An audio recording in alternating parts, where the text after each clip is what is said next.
and I'll be talking about large-scale genomic data and how it's changing our understanding of the hybridization dynamics of the endangered California tiger salamander. And this is collaborative work with Janet Vu at Stony Brook, Jared Johnson at Western Kentucky University, and Brad Schaefer. And this was possible because of funding from the National Science Foundation, so thanks to the National Science Foundation. So this is really a tale of two salamanders. On the left here, we have Hybridization tigrinum abortium, barred tiger salamander from Texas. And on the right, we have the California tiger salamander. This is an endemic species to California, and it's declining, threatened and endangered, depending on where you are, mostly because of agricultural land use change. But one of the biggest challenges facing the California tiger salamander is actually hybridization with this invasive barred tiger salamander from Texas. And this is one of the issues that the management agencies in California are most concerned about. And the story here is that roughly 60 years ago now, some entrepreneurial bait fishing salesmen drove out to Texas in their truck, filled up their truck with larvae from the barred tiger salamander, brought them to California to raise and sell in California. And this is because these larvae are bigger than the California tiger salamander, so they're better for bass fishing. So 60 years ago, this happened. We've actually talked to the folks who did this, so we have a pretty good idea of where these introduction sites are, which is kind of a unique part of this story.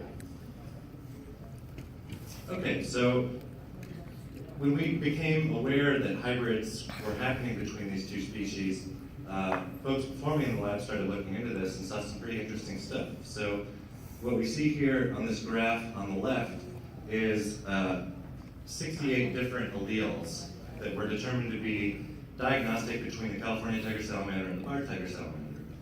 And what you can see on the x-axis, this is distance traveled north from the southernmost introduction site, this little red star down here. And what you can see is that 65 of these have traveled about 50 kilometers, so, kind of up into here. And 3 out of 68 actually have moved 150 kilometers north, all the way up into the East Bay, kind of east of San Francisco here, 3 times farther than everyone else, with the understanding that maybe these 3 out of 68, so roughly 5% of these genes or alleles are under very strong natural selection. So when I got into the lab, we decided we wanted to scale this project up, and more specifically, we're talking about sequencing over 3,000 tiger salamanders from across the range for 5,237 genes, and this is a custom MyBaits target capture array. This takes about roughly 20 or so 150 base pair paired-end HiSeq 4000 lanes.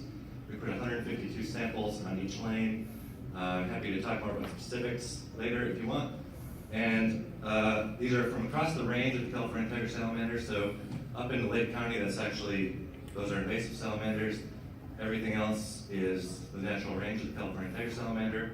And interestingly for this study, so Brad Schaefer has been collecting tiger salamanders going back to about 1986 in California. So we have temporal and spatial sampling of these guys. So the idea was to look at these genes through time and see if we could find kind of cool combination events. As I'll show shortly, we found some other cool stuff that has changed the picture a little bit. So to do this, you may know that most salamanders have extremely large genomes. The California tiger salamander has about a 30 billion base pair genome, 10 times human size. So first we had to kind of optimize laboratory protocols for target capture. And to do this, we made 2 hypotheses: that since the total amount of DNA in a genome is larger, that we may need more copies of the genome to enrich for certain genes. So we increased the amount of input DNA. And we also thought that since the genomes are more repetitive, we might need more repetitive sequence blocker. And on the left are results from, this metric on the y-axis is the percentage of reads that are on target, so kind of the efficiency of your target reaction, of your capture reaction. On the x is the amount of input DNA for an individual sample. And it's not a fantastic correlation by its own, but as you increase the amount of input DNA for a sample, the percent reads on target go up. And similarly, the blocker, increasing the blocker to 12 times the manufacturer recommended concentration, increase our on-target reads, and a lot of the residual effects here are mopped up by the other variables. So it turns out to be a pretty good predictor. And we're currently, if you're doing capture reactions in large genomes, I'd love to talk to you, but we're getting about 30% unique reads on target for our capture reactions in tiger salamanders. And the details for this are laid out in this paper that was in the recent sequence capture issue of Molecular Ecology Resources. Okay, so across our roughly 3,000 samples, I'm reporting on about 2,000 samples here, a little more than 2,000.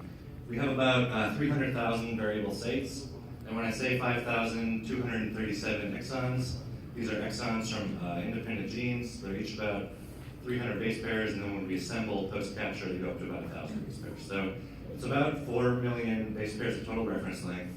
We have about 300,000 variable sites, which turns into about 600 million high-quality, high-confidence genotype calls in individual salamanders. And you can see here's the mean depth across the entire reference of 4 million base pairs for all of our samples, and the mean is about 40, so we're about 40x coverage. Okay, if we just look at the genetic variation present across the entire range, including all of our tiger salamanders, some interesting stuff pops out. So we can see we have kind of a triangular PCA here, and these Dodger blue dots right here, those are the samples from Lake County. Those are the pure barred tiger salamanders. And this is from an abandoned minnow farm where we have confirmation that the people who brought the salamanders over sold them up there. And this is outside of the range of the California tiger salamander. So these are our reference pure invasive lineage. Okay? And in the green, these are in Merced County's Great Valley Grassland State Park. This is an isolated state park that's great habitat for tiger salamanders and is far away from the introduction site with no indications of hybridization there. So those are our reference pure California tiger salamanders. And these dots that are up here, so basically the idea is the barred tiger salamanders are all the way in the right in PC1, which is 26% of the variance. And PC2 is about 6% of the variance, so it's much less. And PC1 is basically an axis of hybridization. So we go from pure barred tiger salamander on the right to pure California tiger salamander on the left, and then all these guys in the middle are hybrids. And the interesting thing in the PC plot here is all the hybrids are going to one end of PC2, and that's because PC2 is an axis of native California tiger salamander variation, with east of the valley California tiger salamanders here, going up around to west of the valley tiger salamanders on top. And the hybrids, as you can see by these yellow to purple dots, are mostly concentrated on the western side of the Great Central Valley here. Also with known introductions at Penitentiary in Santa Barbara, and northern Sonoma County, we have hybrid F1s at Lake Lagunita at Stanford, so some known introductions, but most of the hybrid samples that we know of are occurring on the central side of the valley. So this line is going up to the central, that side of the valley.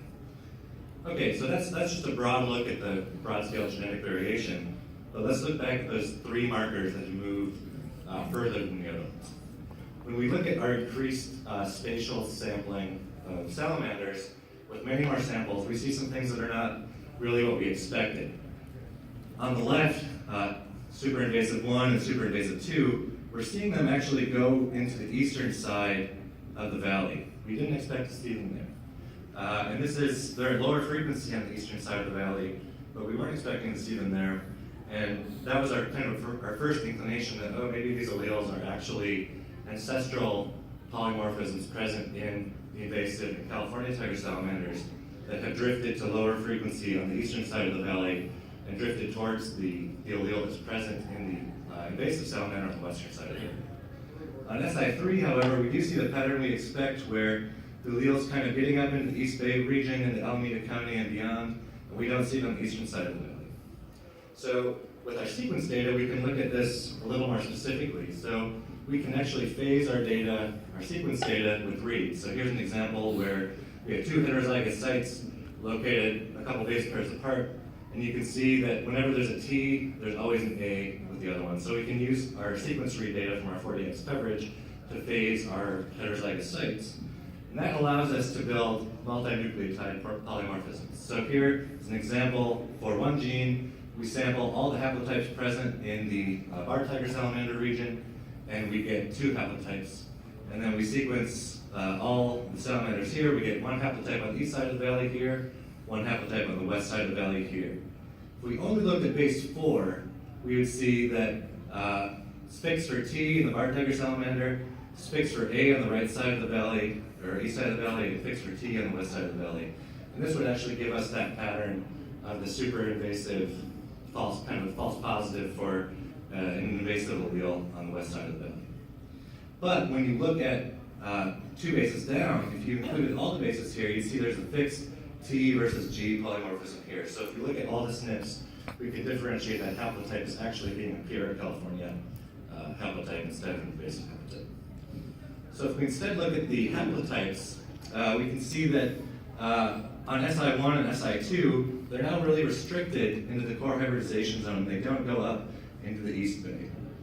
Haplotype number 3 still does, so we decided, okay, we're going to look at this further. We look at, I didn't include these in the last plot, but we have an F2 mapping family. So we have 202 F2s. And we built a linkage map from these, and so we can order these genes on the chromosome with the understanding that maybe there's just not enough information in that 3rd superbase. So we found 3 genes that are identically placed on the linkage map, and we looked at their patterns as well, with the understanding that they should be the same because they're in complete linkage. So we can see for those other 3, we see the pattern where they don't go up into the East Bay, and on the SI3, which only consists of a single SNP, it is restricted, it does go up. So we use this to reason that probably this idea of these superinvasive alleles going further north actually represents ancestral polymorphism and isn't a real biological phenomenon. And once we remove this, we can look at the native variation within California tiger salamander. Just as sort of an aside, this is one way this project is going now, and this is a Procrustes rotation of PC1 and 2 on the left here. And interestingly, it pretty well recreates the map going from western of the valley to Sonoma, up into the yellow samples and black samples down the east side, blue, red, purple, gray, and then the Santa Barbara samples down here. So we're taking these data in a lot of new directions, but the hybridization story, as we know it, has changed. So thanks everybody. I have time for questions if anybody has.